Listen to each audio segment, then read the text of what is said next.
Praise the lord. ఈరోజు వాక్యాంశము యోహాను సువార్త 14వ అధ్యాయం 14వ వచనం.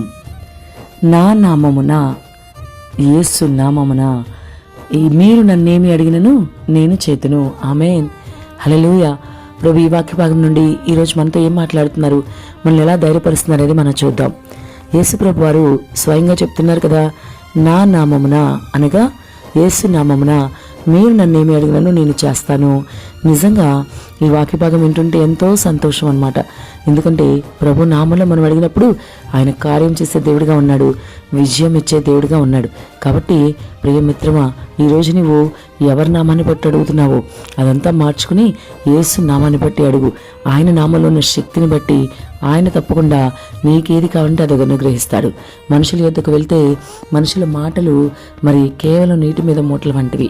ఎందుకంటే సరిగా వాళ్ళ మాటలు ఉండవు, వాళ్ళు నీకు ఏ విధంగానూ సహాయం చేయలేరు. కానీ నువ్వు యేసు దగ్గరికి వెళ్ళి ఆయన నామంలోనే చెప్తున్నారు కదా, నా నామములు అంటున్నాడు ఆయన, అనగా యేసు నామం. అది యేసు నామంలో నువ్వు అడిగితే నువ్వు అడిగిన ప్రతిదీ కూడా నువ్వు పొందుకోగలుగుతావు. ఎందుకంటే ఆయనే మాట ఇచ్చారు కదా, వాగ్దానం చేసిన దేవుడు నమ్మదగిన దేవుడు.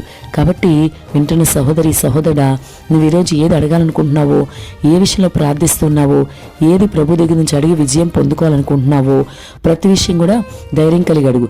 అంతేకాదు, ఈరోజు నీ వాగ్దానం ద్వారా ప్రభు నీతో మాట్లాడారు కనుక ఈ వాగ్దానం పట్టుకుని ఎత్తి పట్టుకుని ప్రభుని అడుగు. ప్రభువా, యోహాను సువార్త 14:14లో నీవు నీ నామంలో ఎదురుగా ఇస్తానని చెప్పావు కదా, కాబట్టి ఇప్పుడు నేను యేసు నామంలో నాకు ఈ ఉద్యోగం కావాలయ్యా అని అడుగు. యేసు నామంలో నాకు చదువుల్లో విజయం కావాలయ్యా అని అడుగు.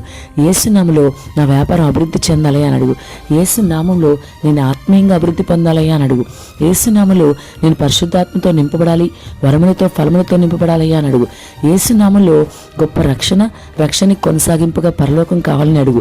ఇలా నీవు ఏదైనా సరే నామములో, ఆయన నామంలో అడిగినప్పుడు నీకు తప్పకుండా ఆయన ఇస్తాడు.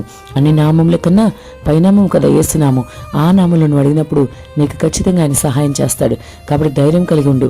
ఈరోజు ఈ వాక్య భాగం ద్వారా ప్రభు నీతో సూటిగా మాట్లాడుతున్నారు. నువ్వు ఇంతవరకు ఏ విషయంలో భయపడుతున్నావో, అయ్యో ఎన్నో రోజుల నుంచి ప్రార్థిస్తున్నాను, ప్రార్థనకి సమాధానం లేదే, ఇంకా నేనేం చేయాలి, ఎవరిని అడగాలి, ఎలా నా పరిస్థితి, నా అవసరాలు ఎలా తీరుతాయి అని చాలా దుఃఖంలో వేదనతో ఉంటూ కలవరపడుతూ కృంగిపోతూ ఈ వాక్యం వింటున్నావేమో, సహోదరి సహోదరా, ధైర్యం కలిగి ఉండు. ఈరోజు నీతోనే ప్రభు సూటిగా మాట్లాడుతున్నారు. నువ్వు అడగదలుచుకున్నది ఏదైనా సరే, ఏ విషయమైతే ప్రార్థిస్తున్నావో అది యేసు నామంలో చెయ్యి.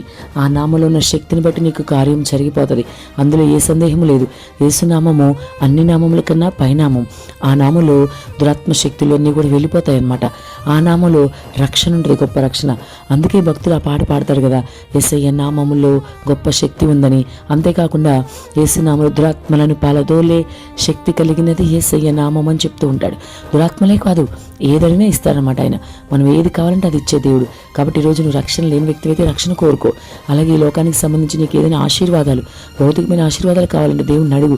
పలానా పరిస్థితిలో నేను ఉన్నానయ్యా, నా పరిస్థితి బాగాలేదు, నా ఆర్థిక పరిస్థితి మెరుగుపడాలి, ఇలా నువ్వు ఏది కావాలంటే అది ప్రభు దగ్గర అడగచ్చు. యేసు నామంలో అడిగినప్పుడు నువ్వు ఇచ్చిన వాగ్దానమే కదా ప్రభా, నీవేగా అన్నావు తండ్రి. యోహాను సువార్త 14:14లో నా నామంలో ఏదైనా నేను ఇస్తానన్నావుగా, అంటే నీ నామం అంటే యేసు నామే కదా. సో నీ నామంలో అడుగుతున్నాను ప్రభు, నాకు సహాయం చేయి అని నువ్వు ఇంకా విపులంగా అడగలిగితే ప్రభు నీకు ఇంకా ఎక్కువగా సహాయం చేస్తారు. ఇంకా త్వరగా నీ కార్యం అయిపోతుంది. అందుట్లో ఏ సందేహం లేదు. ప్రభు ఎవరేమో అని నువ్వు ఎంత మాత్రం సందేహపడాల్సిన అవసరం లేదు. ఎందుకంటే ఆయన మనుషుడు కాదు కదా.